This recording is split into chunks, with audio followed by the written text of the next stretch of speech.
Hello बेटा। देखिए इसमें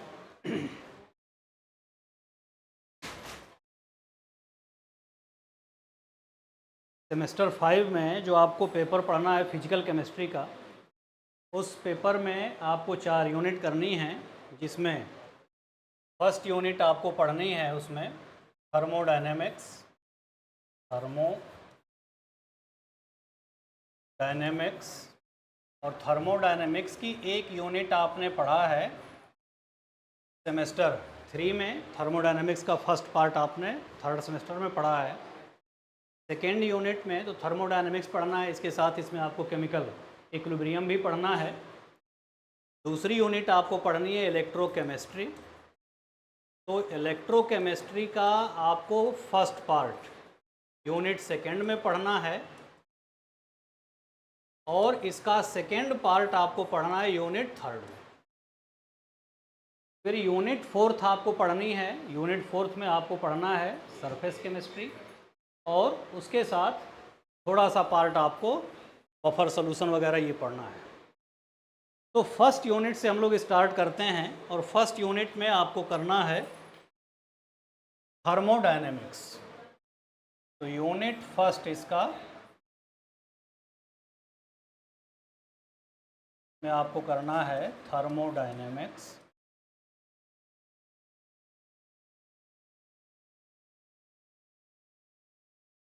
डायनेमिक्स सेकेंड।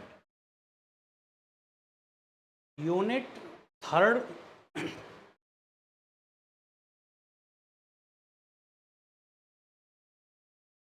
सेमेस्टर थर्ड में जो आपने थर्मोडायनेमिक्स पढ़ा है उसमें आपने पढ़ा है फर्स्ट लॉ ऑफ थर्मोडायनेमिक्स। और फर्स्ट लॉ ऑफ थर्मोडायनेमिक्स को जब हम लोग डिफ़ाइन करते हैं तो उसको दो तरीके से डिफ़ाइन किया जाता है। एक डिफिनीसन जो थ्योरेटिकल डिफिनीसन दी जाती है कि energy can not be created, can not be destroyed, it can only converted from one form to another form.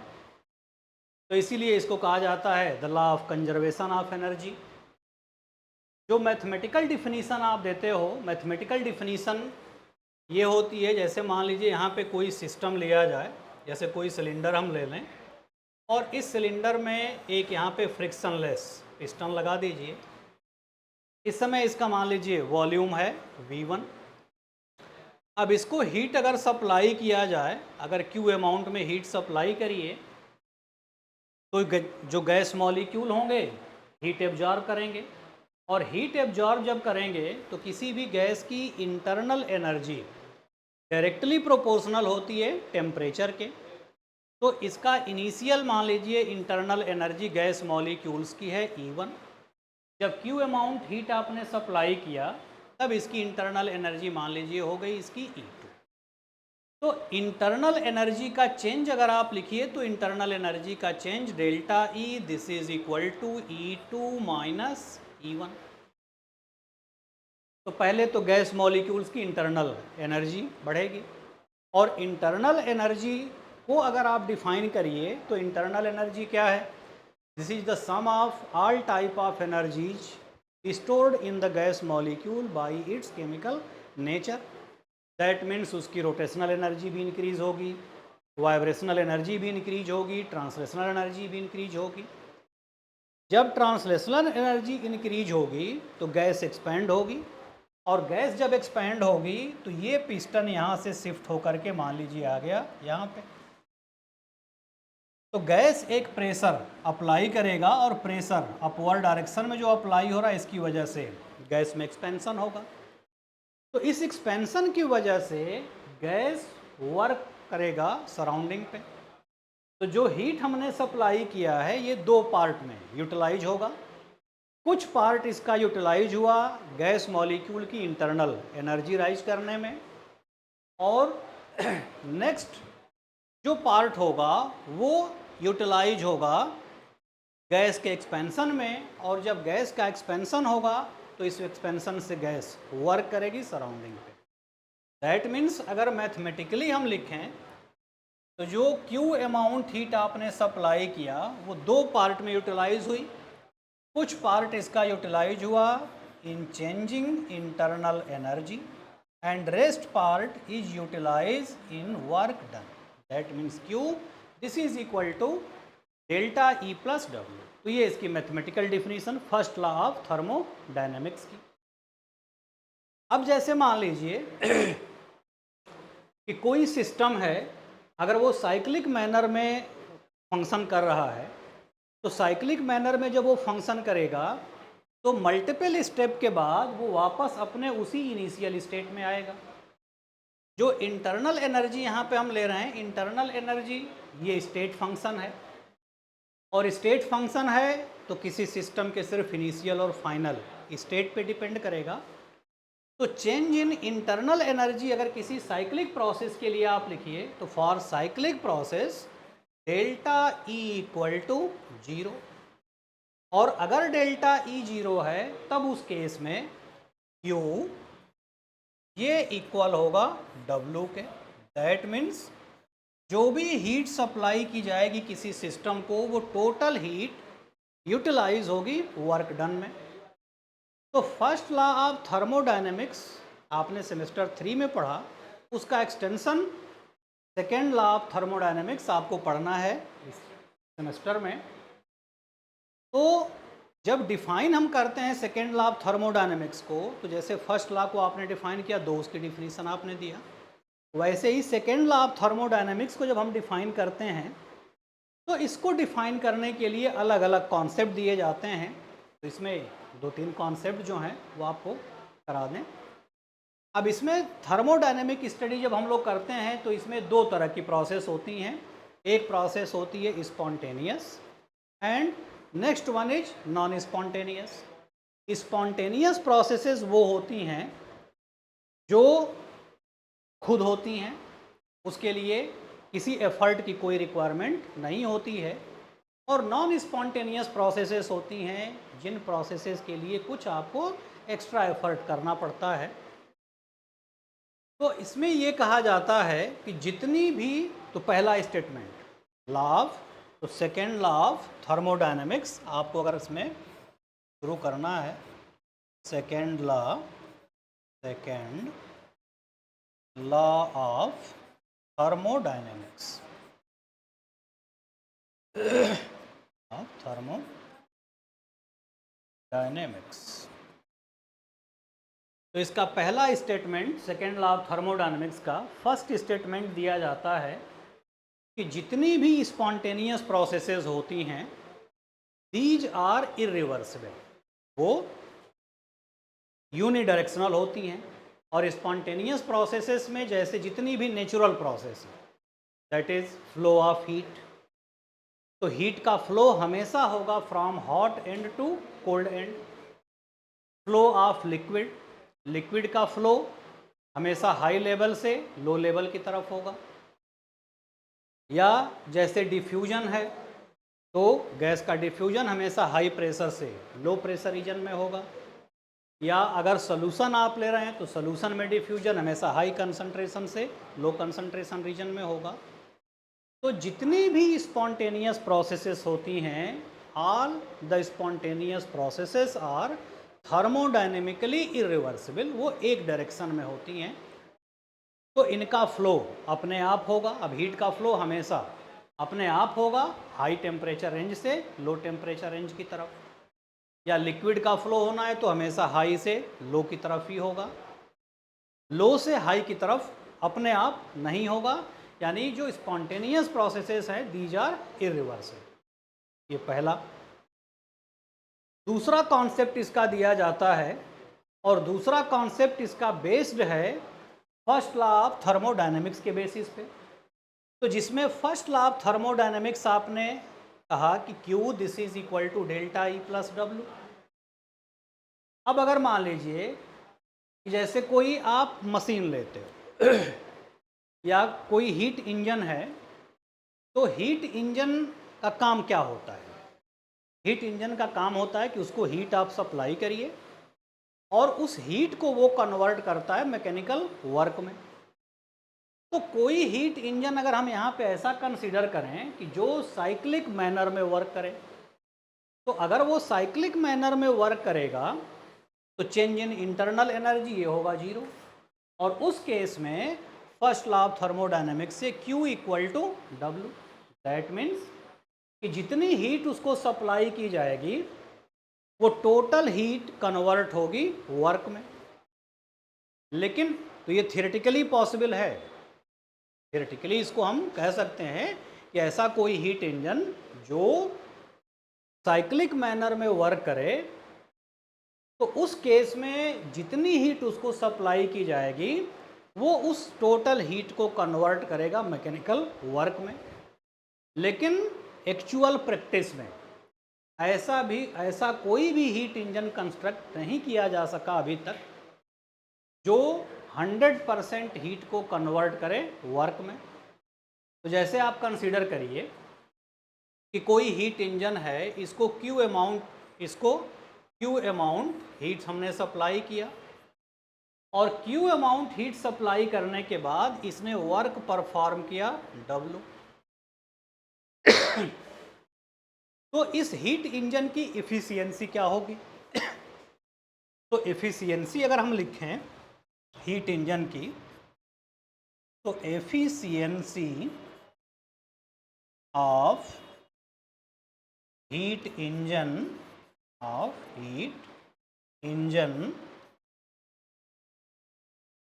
this is equal to total work performed by heat engine divided by total heat absorbed। तो total उसने Q amount heat absorb किया और W work उसने perform किया, इसका conversion किया। तो convertibility first law of thermodynamics के अकॉर्डिंग होना चाहिए, टोटल हीट कन्वर्ट होनी चाहिए वर्क में, तब उस केस में इसकी वैल्यू आनी चाहिए वर्क।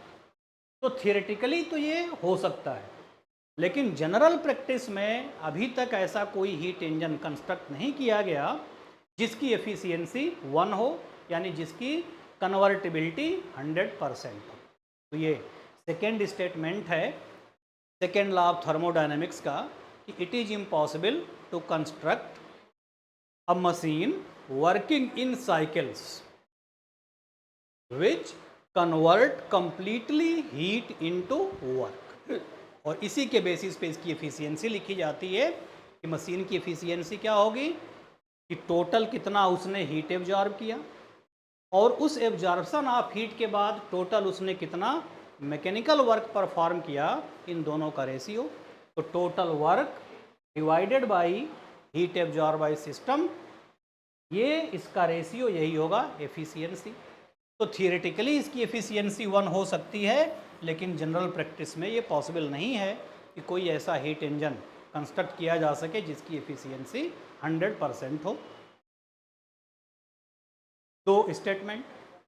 तीसरा स्टेटमेंट दिया जाता है सेकेंड लॉ ऑफ थर्मोडायनेमिक्स का कि जैसे पहले स्टेटमेंट में आपने कहा कि all the spontaneous processes are irreversible. तो जैसे हीट का फ्लो है, हीट का फ्लो हमेशा होगा हाई टेम्परेचर रेंज से लो टेम्परेचर रेंज में। तो तीसरा स्टेटमेंट इसका दिया जाता है कि it is impossible to flow the heat from cold end to hot end without any additional work. अगर हीट का फ्लो हॉट एंड से कोल्ड एंड की तरफ तो अपने आप होगा, वो स्पॉन्टेनियस होगा, वो इरिवर्सिबल होगा। इन केस अगर हमको हीट का फ्लो रिवर्स करना है, कोल्ड एंड से अगर हॉट एंड की तरफ अगर हीट का फ्लो कराना है, तो जब तक आप कुछ एक्स्ट्रा एफर्ट नहीं करेंगे तब तक हीट का फ्लो कोल्ड एंड से हॉट एंड की तरफ पॉसिबल नहीं है। तो जैसे रेफ्रिजरेशन होता है, तो रेफ्रिजरेटर में हम लोग क्या करते हैं कि उसमें आप हीट का रिवर्स डायरेक्शन में फ्लो कराते हो, तो उसके लिए आपको चीज़ें यूज करनी पड़ती हैं, उसके लिए कुछ एक्स्ट्रा एफर्ट करना पड़ता है, पावर का सप्लाई आप करते हो तब हीट का फ्लो होता है, अपने आप हीट का फ्लो नहीं होगा। तो बिना किसी एक्स्ट्रा एफर्ट के हीट का फ्लो कोल्ड एंड से हॉट एंड की तरफ नहीं किया जा सकता। This is the third statement of second law of thermodynamics. तो ये 3 स्टेटमेंट दिए जाते हैं सेकेंड लॉ ऑफ थर्मोडायनेमिक्स के। पहला स्टेटमेंट है कि all the spontaneous processes, that is the flow of heat, flow of liquid, flow of current, are thermodynamically irreversible. दूसरा स्टेटमेंट है कि it is impossible to construct a machine working in cycles can convert heat completely into work. 100% convertibility नहीं होगी. या आप ये भी कह सकते हो कि ऐसा कोई मशीन कंस्ट्रक्ट नहीं किया जा सकता जिसकी एफिशिएंसी यूनिटी हो. और तीसरा स्टेटमेंट दिया जाता है कि बिना किसी एक्स्ट्रा एफर्ट के हीट का फ्लो कोल्ड एंड से हॉट एंड की तरफ पॉसिबल नहीं है. या अगर किसी लिक्विड का फ्लो आपको कराना हो तो लिक्विड का फ्लो अगर आपको कराना हो लोअर एंड से लोअर लेवल से हाई लेवल की तरफ, तो हाई लेवल से तो अपने आप आएगा, स्पॉन्टेनियस हो गया. लेकिन अगर लो लेवल से हाई लेवल की तरफ आपको ले जाना है तो कुछ एक्स्ट्रा एफर्ट आपको करना पड़ेगा. अब उसके लिए चाहे आप पंप लगाइए या उसको आप बाल्टी में रस्सी से खींचिए, तो बिना एफर्ट के उसको आप रिवर्स नहीं कर सकते हैं. तो जितनी नेचुरल प्रोसेसेस होती हैं, नेचुरल प्रोसेस वो सभी स्पॉन्टेनियस होती हैं, इरिवर्सिबल होती हैं. जब तक आप उसको रिवर्स नहीं, जब तक आप उस पर कुछ एक्स्ट्रा एफर्ट नहीं करेंगे तब तक वो प्रोसेस रिवर्स नहीं हो सकती है. तो एक स्टेटमेंट आप ये भी कह सकते हो कि all the natural processes are irreversible and without any effort they can not be reversed. उनको अगर रिवर्स करना है तो कुछ आपको एक्स्ट्रा एफर्ट करना पड़ेगा. तो ये तो डिफरेंट स्टेटमेंट हो गए. एक स्टेटमेंट और दिया जाता है एंट्रोपी के बेसिस पे. तो अभी जब एंट्रोपी हम लोग करेंगे तब वहाँ पे डिफाइन आपको फिर से करेंगे सेकेंड लॉ ऑफ थर्मोडायनेमिक्स को. तो तीन ये जो कॉमन स्टेटमेंट हैं सेकेंड लॉ ऑफ थर्मोडायनेमिक्स के, ये तो हो गए. अब जब एंट्रोपी पढ़ा जाएगा तब एक स्टेटमेंट आपको वहाँ पे और कराएंगे. नेक्स्ट इसमें आपको पढ़ना है Carnot cycle and its efficiency. तो नेक्स्ट टॉपिक इसमें आपको करना है Carnot cycle and its efficiency.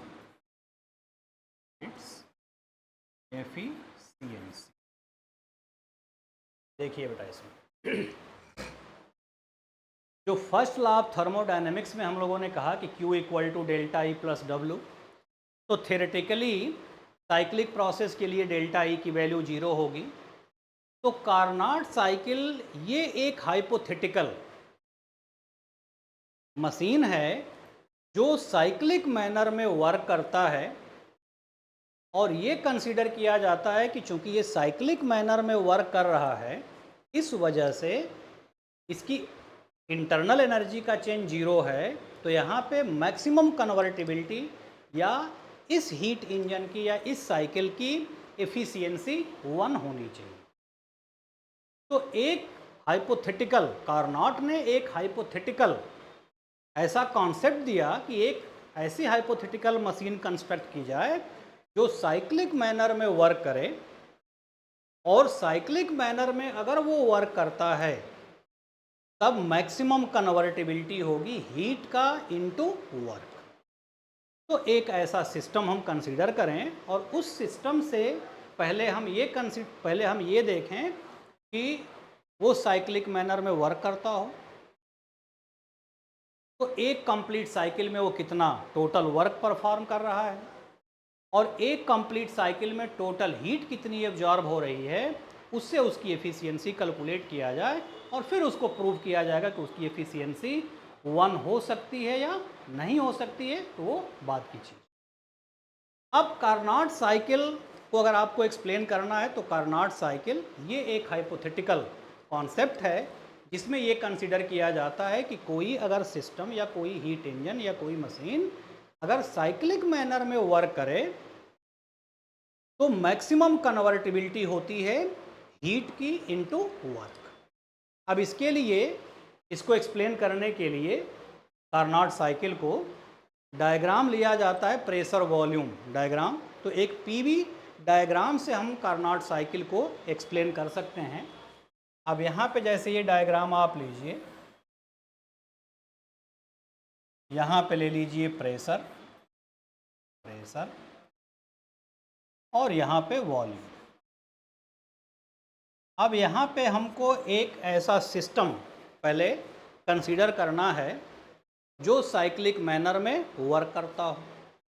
तो इसके लिए हमने ये कंसीडर किया कि जैसे एक गैस ले लें, तो जैसे यहाँ पे एक गैस आप ले लीजिए किसी सिलेंडर में,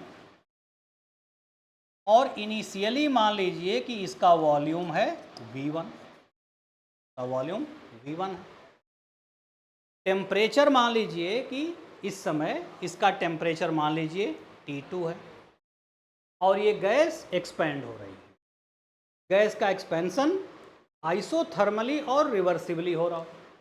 तो रिवर्सिबल प्रोसेस का क्या मतलब, जैसे दो प्रोसेस होती हैं, रिवर्सिबल और इरिवर्सिबल। इरिवर्सिबल प्रोसेस होती हैं कि जो प्रोसेस सडन होती है, जिसमें सिस्टम इनिशियल स्टेट से फाइनल स्टेट में इतना अचानक आता है कि फाइनल स्टेट में आने के बाद इनिशियल पैरामीटर को फाइंड आउट नहीं किया जा सकता है। लेकिन यही प्रोसेस अगर छोटे छोटे स्टेप में होता है, तो जितनी इंटरमीडिएट स्टेप होती हैं ये हमेशा अपने इनिशियल स्टेट के साथ इक्विलिब्रियम में होती है। और किसी भी टाइम इंस्टेंट पे, किसी भी स्टेज पे अगर आप चाहें तो उसके इनिशियल पैरामीटर को फाइंड आउट कर सकते हैं। तो गैस का एक्सपेंशन जैसे यहाँ पे हो रहा है कि यहाँ पे मान लीजिए कि ये जैसे सिलेंडर है, इसमें एक आपने फ्रिक्शनलेस पिस्टन लगा दिया। अब इसका एक्सपेंशन आप छोटे छोटे स्टेप में करिए। तो जैसे एक्सपेंशन होगा थोड़ा सा, मान लीजिए सिलेंडर, ये पिस्टन यहाँ आया, जैसे एक्सपेंशन होगा तो इस गैस का टेम्परेचर कम होगा, और जैसे टेम्परेचर कम होगा बाहर से सराउंडिंग से हीट आकर के इसको इक्विलिब्रियम में कर देगा। फिर थोड़ा सा एक्सपेंड होगा। तो ऐसे इतने छोटे छोटे स्टेप में इसका एक्सपेंशन होगा कि इस गैस का टेम्परेचर ऑलमोस्ट कांस्टेंट रहेगा। तो हमने मान लिया कि गैस है, यहाँ पे मान लीजिए एक पॉइंट लिया हमने, यहाँ से ये एक्सपेंड हुआ और एक्सपेंड हो रहा है आइसोथर्मली। तो ये पॉइंट ए है, यहाँ से एक्सपेंशन हुआ, ये आइसोथर्मली एक्सपेंड हुआ। फिर इस पॉइंट से इसका एक्सपेंशन हो रहा है, लेकिन इसका एक्सपेंशन हो रहा है एडियाबैटिकली। तो एक बार आइसोथर्मल एक्सपेंशन हुआ, फिर एक बार एडियाबैटिक एक्सपेंशन हुआ। इसके बाद यही गैस कंप्रेस होना शुरू हुई। तो ये कंप्रेस हुई आइसोथर्मली, और फिर ये फाइनली यहाँ पे कंप्रेस होकर के ये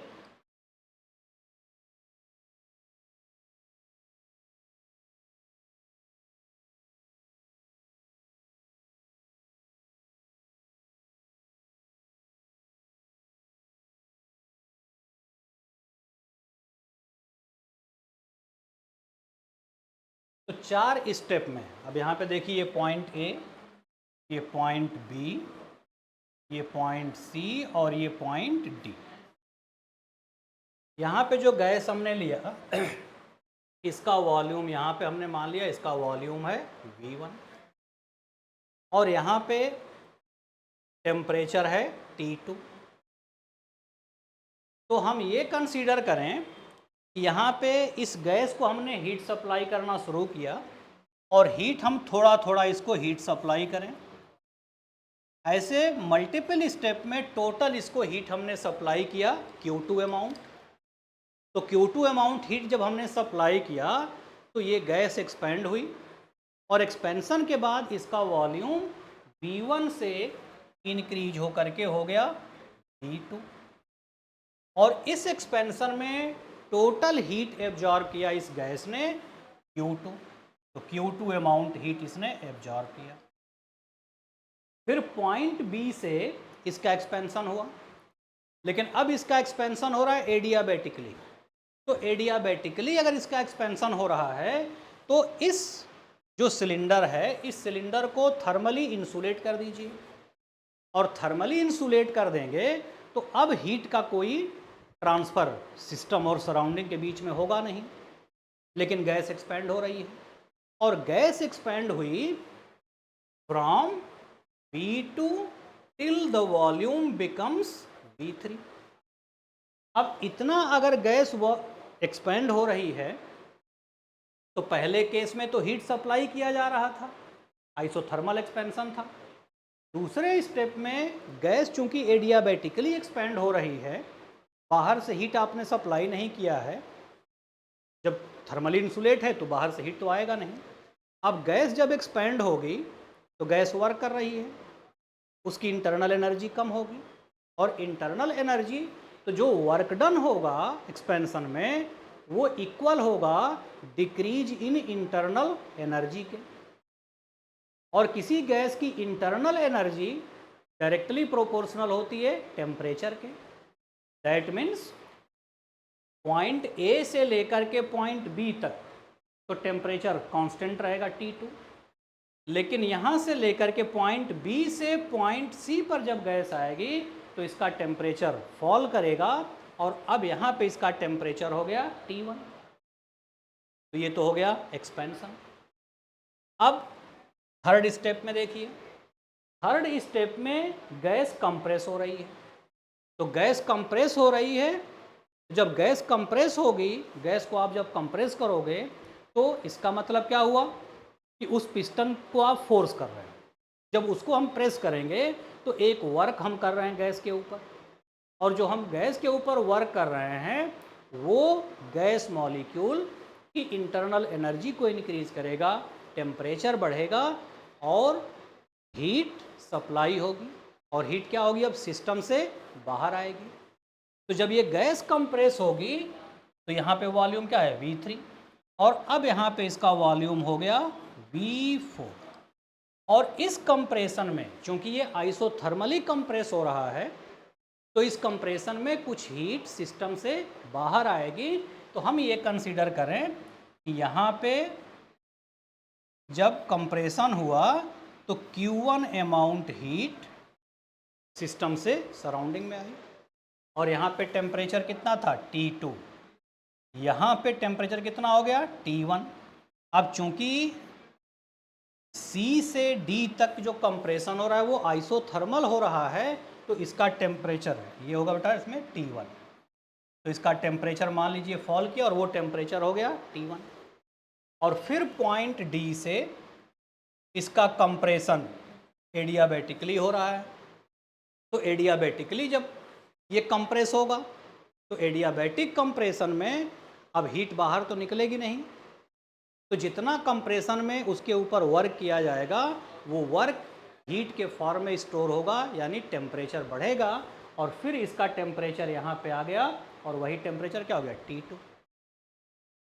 तो ये जो साइकिल हम कंसीडर कर रहे हैं ये 4 स्टेप में परफॉर्म हो रही है, जिसमें पहला स्टेप है आइसोथर्मल एक्सपेंशन, सेकेंड स्टेप क्या है adiabatic expansion, third step isothermal compression, and fourth step is adiabatic compression.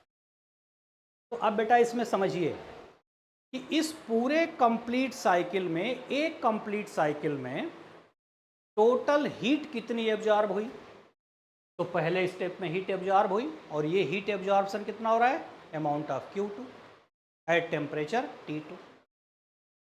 तो 4 स्टेप में जो रिएक्शन हो रही, जो प्रोसेस हो रही है, इसमें पहले एक्सपेंशन हुआ, तो इस एक्सपेंशन में सिस्टम वर्क कर रहा है सराउंडिंग पे, यहाँ पे भी एक्सपेंशन हो रहा है, सिस्टम वर्क कर रहा है सराउंडिंग पे, बस थर्मोडायनेमिक प्रोसेस अलग है कि ये आइसोथर्मल है और ये एडियाबैटिक है। फिर यहाँ पे कंप्रेशन हुआ, सराउंडिंग वर्क किया सिस्टम पे, यहाँ से सिस्टम पे वर्क कर रहा है सराउंडिंग। एक कंप्लीट साइकिल में टोटल कितना वर्क हुआ पहले ये कैलकुलेट किया जाए, और एक कंप्लीट साइकिल में टोटल हीट कितनी एब्जॉर्ब हुई, वो एब्जॉर्ब्ड हीट कितनी है Q2। तो इसके लिए पहले आप टोटल वर्क डन कैलकुलेट करिए। तो यहाँ पे आप देखिए कि 4 स्टेप में जो साइकिल कंप्लीट हो रही है, इसकी पहली स्टेप देखिए, फर्स्ट स्टेप, स्टेप फर्स्ट। इस फर्स्ट स्टेप में आप देखिए ये है आइसोथर्मल एक्सपेंशन, तो थर्मल एक्सपेंशन। तो यहाँ पे देखिए इनिशियल वॉल्यूम गैस का था V1 और एक्सपेंशन के बाद इसका फाइनल वॉल्यूम हो गया V2 at constant temperature T2। Semester third में आइसोथर्मल एंड रिवर्सिबल एक्सपेंशन के लिए आपने वर्क डन कैलकुलेट किया था और ये फार्मूला आपने डिराइव किया था W this is equal to RT ln V2/V। तो इस स्टेप के लिए जब गैस A से B में पहुंच रही है, इसका वर्क डन अगर हम कैलकुलेट करें तो work done W1 this is equal to R T2 ln final volume that is V2 by initial volume V1। अब अगर फर्स्ट लॉ ऑफ थर्मोडायनेमिक्स हम अप्लाई करें तो फर्स्ट लॉ ऑफ थर्मोडायनेमिक्स जब आप अप्लाई करोगे तो फर्स्ट लॉ ऑफ थर्मोडायनेमिक्स क्या है, Q equal to delta E plus W। क्योंकि यहाँ पे गैस का एक्सपेंशन रिवर्सिबल मैनर में हो रहा है और रिवर्सिबल प्रोसेस के लिए भी डेल्टा E की वैल्यू होती है 0, तो Q इक्वल होगा किसके, W के। दैट मीन्स इस स्टेप में, पहले स्टेप में जो वर्क डन W1 आपको मिल रहा है वो इक्वल होगा किसके, टोटल हीट एब्जॉर्ब्ड के। That means W1 this is equal to Q2 and this is equal to RT2 ln V2/V। और ये ln देखो बेटा, इसमें ln क्या है, ln this is log base E। ये मान लीजिए इक्वेशन 1। अब स्टेप सेकेंड देखिए, स्टेप सेकेंड, और स्टेप सेकेंड क्या है, दिस इज एडियाबैटिक एक्सपेंशन। और एडियाबैटिक एक्सपेंशन के लिए भी आपने वर्क डन का एक्सप्रेशन डिराइव किया था सेमेस्टर थर्ड में, और वर्क डन होता है for adiabatic process W this is equal to CV into T2 minus T1। जब एडियाबैटिक एक्सपेंशन होगा तो एडियाबैटिक एक्सपेंशन में हीट का कोई फ्लो नहीं होगा, तो जो वर्क डन होगा वो वर्क डन होगा उस गैस के इंटरनल एनर्जी के चेंज की वजह से। और चूंकि इंटरनल एनर्जी, तो वास्तव में जो वर्क डन होता है CV डेल्टा E, और डेल्टा E क्या होगा, E2 माइनस E1। क्योंकि इंटरनल एनर्जी डायरेक्टली प्रोपोर्शनल है टेम्परेचर के, तो ये होता है this is W equal to CV delta T। तो इस सेकेंड स्टेप में आप देखो, सेकेंड स्टेप में ये आइसोथर्मल प्रोसेस है, तो यहाँ तक टेम्परेचर क्या है T2। एक्सपेंशन हो करके यहाँ पे जब ये गैस आएगी तब इसका टेम्परेचर कितना हो गया T1। तो फाइनल टेम्परेचर है T1, इनिशियल टेम्परेचर है T2। तो यहाँ पे वर्क डन अगर हम लिखें सेकेंड स्टेप में तो W2 this is equal to CV into delta T, और डेल्टा T क्या है, final temperature minus initial temperature, that is T1 minus T2। ये मान लीजिए इक्वेशन 2। अब स्टेप थर्ड देखिए, step third isothermal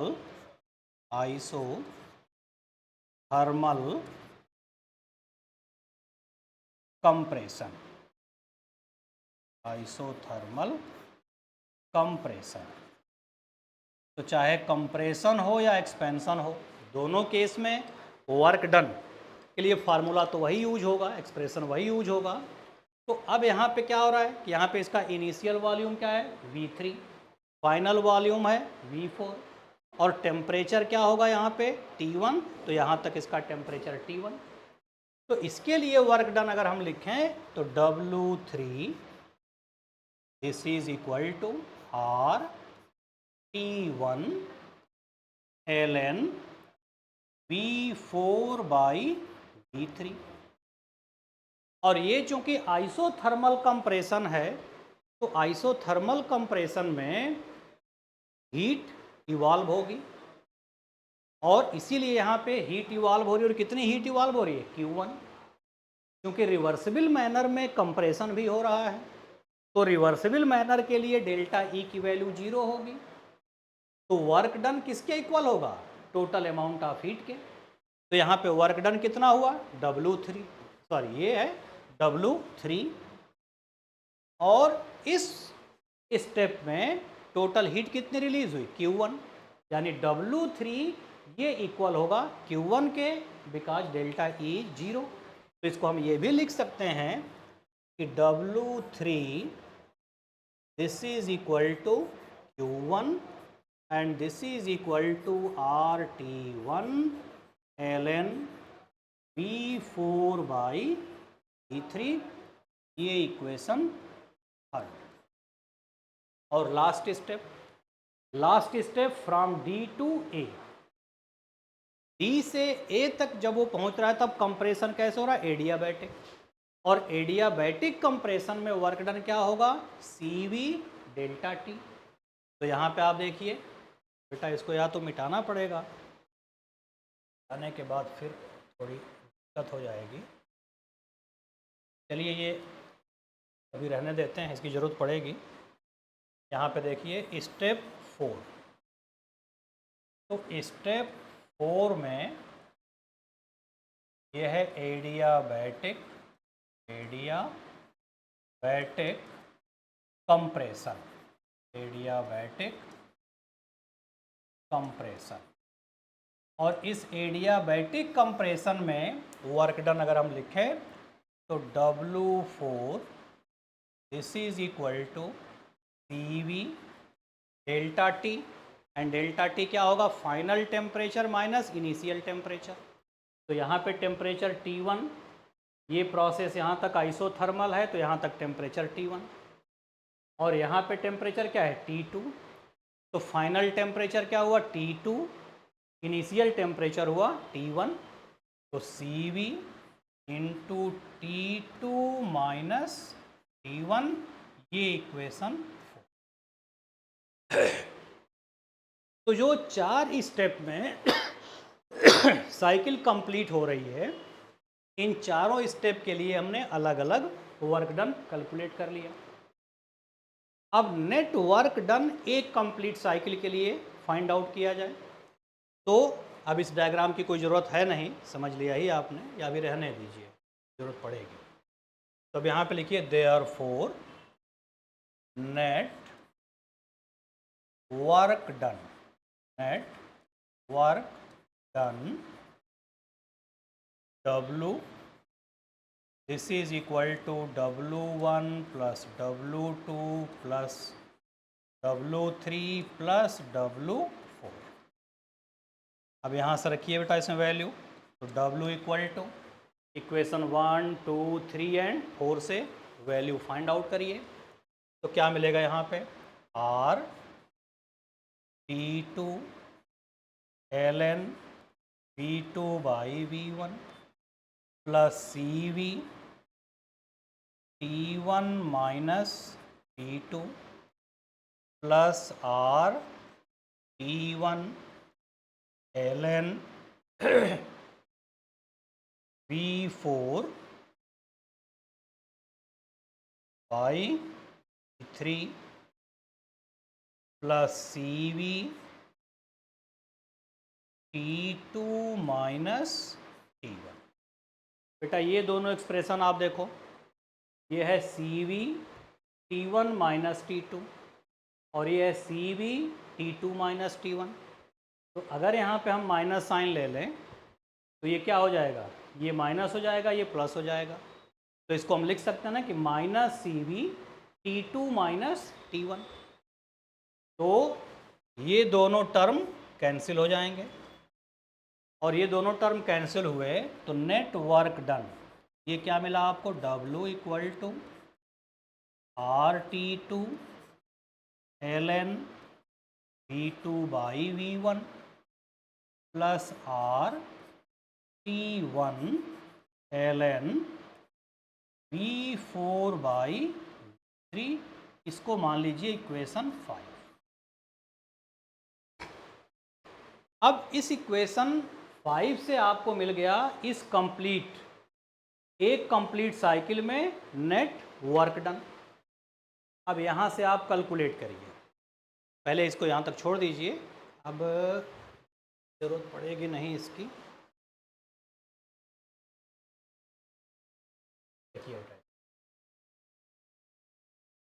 semester third में आपने डेरिवेशन किया था कि जब कोई एडियाबैटिक प्रोसेस होती है, चाहे वो कंप्रेशन हो या एक्सपेंशन हो, तो उसमें एक एक्सप्रेशन डिराइव कराया जाता है आपसे, पूछा भी जाता है कि prove that T into V power gamma -1 equal to constant.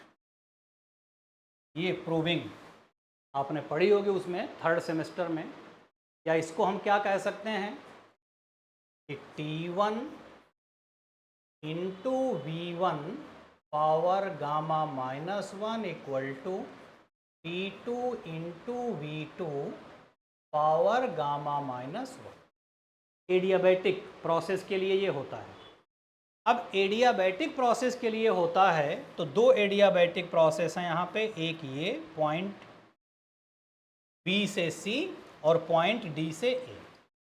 अब यहाँ पे अगर यही एक्सप्रेशन हम यूज करें पॉइंट B पर, तो पॉइंट B पर देखिए टेम्परेचर यहाँ पे क्या है T2, तो ये हो जाएगा T2 into V2 power gamma -1 equal two point C पर टेम्परेचर कितना हो गया, घट करके T2 से T1, तो ये हो गया T1, और वॉल्यूम क्या है V3, पावर क्या हो जाएगा गामा -1।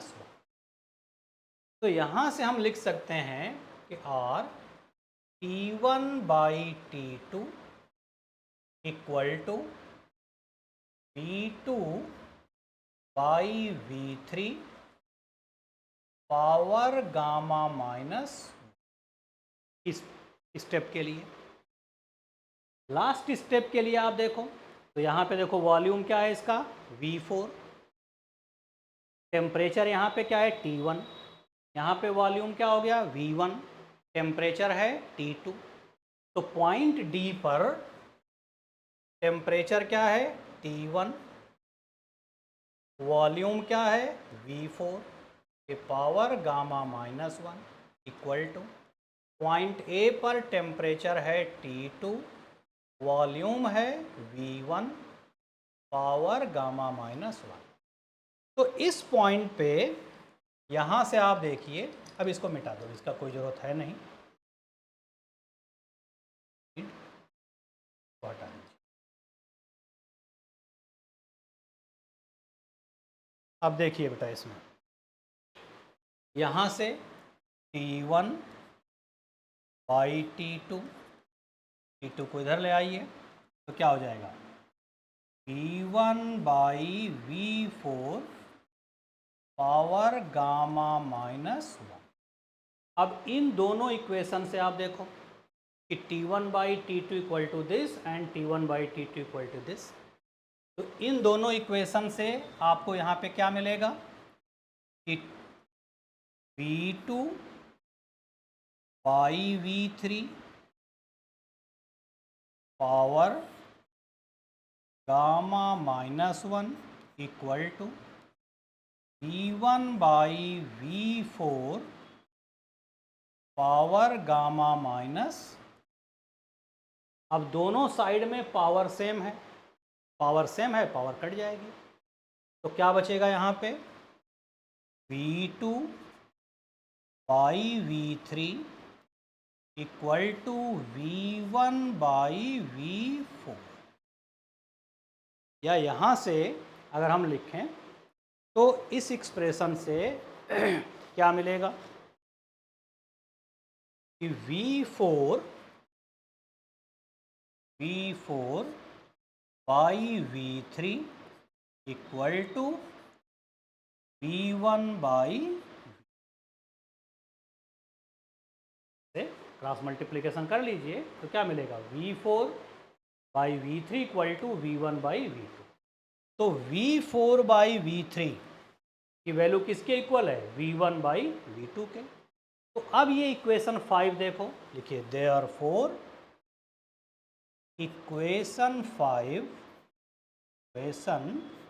5 बिकम्स, क्या आएगा यहाँ से, work done W equal to R T2 ln V2 by 1 plus RT1 ln V1 by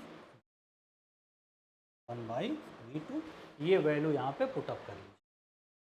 तो इस एक्सप्रेशन से यहाँ पे क्या मिल रहा है,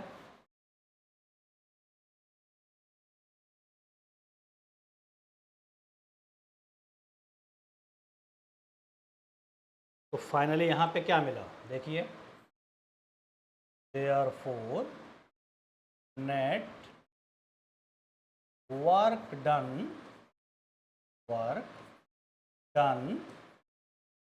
W this is equal to RT2 ln V2 by V1, और इसको भी V2 बाई V1 कर लीजिए।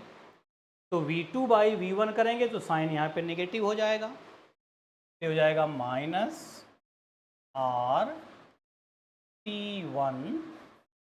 ln V2 by V1। अब इस एक्सप्रेशन में ln V2 by V1 common है और R कॉमन है, तो इसको हम ये लिख सकते हैं कि W this is equal to R T2 minus T1 ln V2 by V1। ये मान लीजिए इक्वेशन 6। देखिए बेटा इसमें इक्वेशन 6,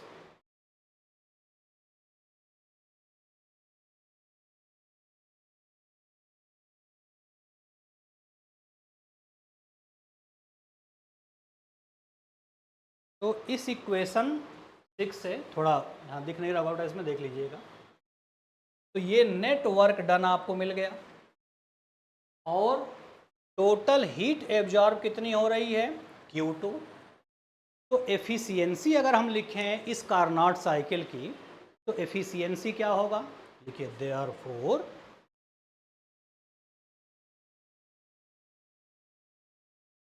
देखिए therefore efficiency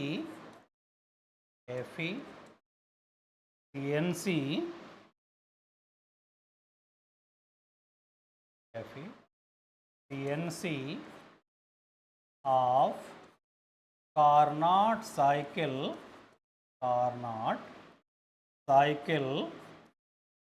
this is equal to net work done divided by total heat absorbed, or this is equal to net work done W upon total heat absorbed Q2। अब W की value equation 6 से और Q2 की value equation 1 से put up करिए यहाँ पे। Therefore from, और ये एफिशिएंसी देखो इसको रिप्रेजेंट करते हैं ईटा से।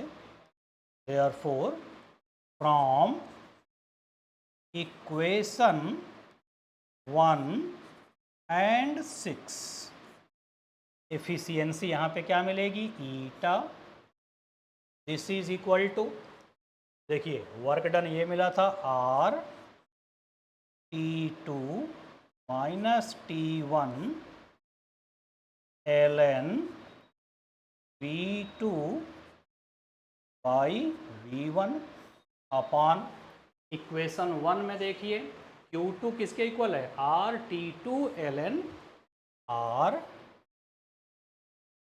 RT2 ln V2 by V1। तो ln V2 by V1 cancel, R cancel, finally यहाँ पे एफिशिएंसी क्या मिली, beta this is equal to T2 minus T1 upon T2। तो ये एफिशिएंसी हो गई कार्नोट साइकिल की। तो थोड़ा डेरिवेशन लेंदी ज़रूर है, लेकिन इसमें एक एक स्टेप आप करते जाइए।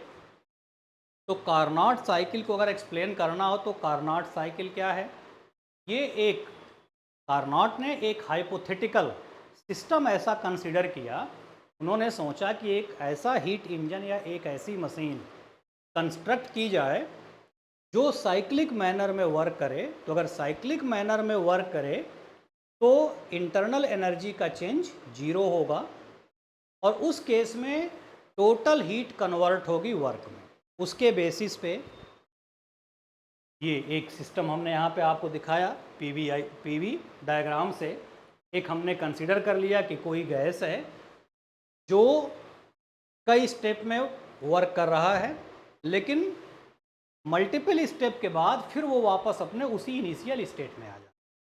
तो पहले हमने ये कहा कि वो गैस मान लीजिए कि आइसोथर्मली एक्सपैंड हो रही है जिसका इनिशियल वॉल्यूम V1 है, और वो आइसोथर्मली तब तक एक्सपैंड हो रही है जब तक उसका वॉल्यूम हो जाता है फाइनल V2 टेम्परेचर T2 पर। तो आइसोथर्मल एक्सपेंशन में वर्क डन अगर हम लिखें तो क्या मिलेगा, W1 equal to RT2 ln V2 by V1। क्योंकि एक्सपेंशन आइसोथर्मल और रिवर्सिबल हो रहा है। किसी भी रिवर्सिबल प्रोसेस के लिए इंटरनल एनर्जी का चेंज होता है जीरो। तो फर्स्ट लॉ ऑफ थर्मोडायनेमिक्स से W इक्वल होगा Q के, यानी कि इस स्टेप में जो वर्क डन होगा वो इक्वल होगा हीट चेंज के, that is W1 is equal to Q2 and this is equal to this. फिर सेकेंड स्टेप में हमने ये कंसीडर किया कि वो गैस अभी भी एक्सपेंड कर रही है, लेकिन अब वो एक्सपेंड कर रही है एडियाबैटिकली। तो जो कंटेनर है उसको थर्मली इंसुलेट कर दिया, गैस एक्सपेंड कर रही है, इसका मतलब उसकी इंटरनल एनर्जी कम होगी क्योंकि वो सराउंडिंग पे वर्क करेगा। और इंटरनल एनर्जी किसी गैस की टेम्परेचर के डायरेक्टली प्रोपोर्शनल है, इसलिए उसका टेम्परेचर फॉल करेगा। अब टेम्परेचर मान लीजिए उसका T2 से घट करके T1 हो गया। तो इस एडियाबैटिक एक्सपेंशन में वर्क डन लिखें तो वर्क डन होता है CV डेल्टा T। तो CV डेल्टा T, और डेल्टा T क्या होगा, final temperature minus initial temperature. फिर तीसरे स्टेप में, तो दो स्टेप में एक्सपेंशन हुआ, अब वो कंप्रेस हो रहा है। कंप्रेस हो रहा है तो पहले कंप्रेशन हुआ आइसोथर्मल, तो आइसोथर्मली जब वो कंप्रेस होगा तब उसके लिए वर्क डन का फार्मूला ये। और आइसोथर्मल एक्सपेंशन तभी होगा जब उस कंटेनर की वॉल कंडक्टर होगी हीट का। तो छोटे छोटे स्टेप में वो कंप्रेस होगा, उसका टेम्परेचर बढ़ेगा, एक्स्ट्रा हीट बाहर आएगी। तो उस कंप्रेशन में हमने कंसीडर किया कि उसने Q2 अमाउंट हीट बाहर सप्लाई किया, सराउंडिंग में आया। तो वो वर्क डन किसके इक्वल हो जाएगा, Q1 के, क्योंकि रिवर्सिबल प्रोसेस यहाँ पे भी है तो डेल्टा E जीरो होगा। फोर्थ स्टेप एडियाबैटिक ये हो गया। तो 4 स्टेप में एक साइकिल कंप्लीट हो गई। अब इस कंप्लीट साइकिल में नेट वर्क डन अगर हमको फाइंड आउट करना है तो नेट वर्क डन क्या होगा, नेट वर्क डन क्या हो जाएगा, W1 plus W2 plus W3 plus W4, सबको हमने प्लस किया। प्लस करने के बाद ये दोनों टर्म कैंसिल्ड आउट हो गए, ये मिला आपको। अब यहाँ से V4 बाई V3 को एलिमिनेट करना है, और V4 बाई V3 को एलिमिनेट करना है तो इसके लिए एडियाबैटिक प्रोसेस के लिए अगर कोई रिवर्सिबल एडियाबैटिक एक्सपेंशन हो रहा है तो उसके लिए फार्मूला होता है कि product of temperature into temperature and volume power gamma -1 equal to constant. तो इस पॉइंट पर जो दोनों एडियाबैटिक जो स्टेप हैं वहाँ पे टेम्परेचर और वॉल्यूम का प्रोडक्ट, वॉल्यूम के पावर गामा-1 का प्रोडक्ट इक्वल होगा दूसरे पॉइंट पे। तो वहाँ से आपको फार्मूला क्या मिला था, ये मिल गया था आपको कि V2 ये V4/V3 इक्वल टू V1/V2, ये वैल्यू हमने यहाँ पुटअप किया। अब इसको अगर V1/V2 इसको V2/V1 कर दें, साइन यहाँ पे माइनस हो जाएगी, वैल्यू रखा आपने, ये आ गया। वर्क डन के लिए ये फार्मूला आ गया। तो नेट वर्क डन आपको ये मिला।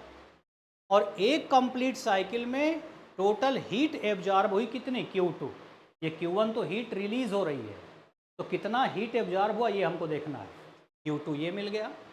अब एफिशिएंसी अगर हम लिखें तो एफिशिएंसी क्या होता है, net work done by total heat absorb.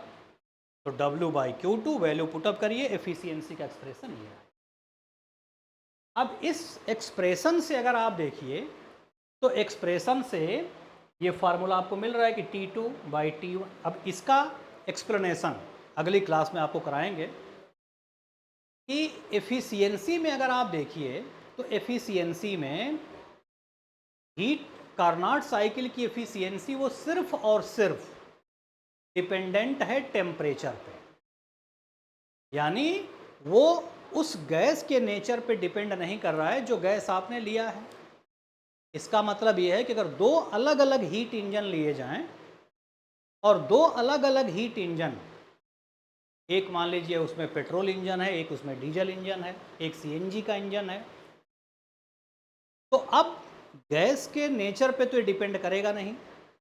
अगर ये तीनों हीट इंजन एक ही टेम्परेचर रेंज में अगर वर्क कर रहे हैं तो इन तीनों की एफिशिएंसी इक्वल होगी। दो चीज़ें होती हैं बेटा इसमें, एफिशिएंसी और कैलोरीफिक वैल्यू। अब पेट्रोल का कैलोरीफिक वैल्यू अलग होगा, डीजल का कैलोरीफिक वैल्यू अलग होगा, तो उसमें अमाउंट ऑफ हीट का वेरिएशन होगा। लेकिन इस एक्सप्रेशन से आपको यही कंक्लूजन हो रहा है कि अलग अलग हीट इंजन अगर कंस्ट्रक्ट किए जाएं, लेकिन अगर एक ही टेम्परेचर रेंज में अगर वर्क कर रहे हैं तो सबकी एफिशिएंसी सेम हो। और इस पर न्यूमेरिकल भी आपसे पूछे जाते हैं। तो एक चीज़ तो ये हो गई। दूसरी चीज़ कि अब यहाँ पे अगर ईटा यानी एफिशिएंसी 1 कब होगा, एफिशिएंसी 1 तब होगा जब इस T1 की वैल्यू 0 हो। और T1 यहाँ पे देखिए कैपिटल T का मतलब क्या है, केल्विन स्केल में टेम्परेचर लिया जा रहा है। तो T1 0 होने का मतलब कि केल्विन स्केल में 0, और केल्विन स्केल में 0 को अगर आप डिग्री सेल्सियस में मेजर करिए तो कितना होगा, -273.16। और तो अब कोई हीट इंजन अगर आप लेते हो तो जो कार्नोट साइकिल का आपने कंस्ट्रक्शन देखा, इसमें क्या है, हीट इंजन का बड़ा कॉन्सेप्ट इजी है कि उसमें दो कांस्टेंट हीट रिजर्वायर होते हैं। एक हीट रिजर्वायर जो हीट सप्लाई करता है उसको कहा जाता है सोर्स, और दूसरा हीट रिजर्वायर जिसमें वो हीट इंजन हीट सप्लाई करता है, दिस इज कॉल्ड सिंक। तो जो हीट सप्लाई कर रहा है वो सोर्स है, उसका टेम्परेचर T2, और इस फंक्शन के बाद जो वो हीट इंजन हीट सप्लाई कर रहा है, जो बाहर रिलीज कर रहा है, वो किसको रिलीज कर रहा है, सिंक को। तो उस सिंक का टेम्परेचर मान लीजिए T1। दैट मीन्स कि इसकी एफिशिएंसी 1 तभी होगी जब सिंक का टेम्परेचर 0 होगा, और 0 तभी हो सकता है, और 0 क्या होगा कि 0 का मतलब -273। तो ये पॉसिबल नहीं है कि -273 पे आप सिंक का टेम्परेचर कर पाएँ, और जब तक वो 0 नहीं हो, जब तक वो -273 या 0 केल्विन नहीं होगा तब तक एफिशिएंसी 1 नहीं होगी। तो चूंकि जनरल प्रैक्टिस में ये पॉसिबल नहीं है कि T1 0 किया जा सके, और इसी वजह से इसकी कुछ न कुछ वैल्यू क्या होगी, पॉजिटिव ग्रेटर देन 0, और इसीलिए एफिशिएंसी कभी 1 नहीं होती है।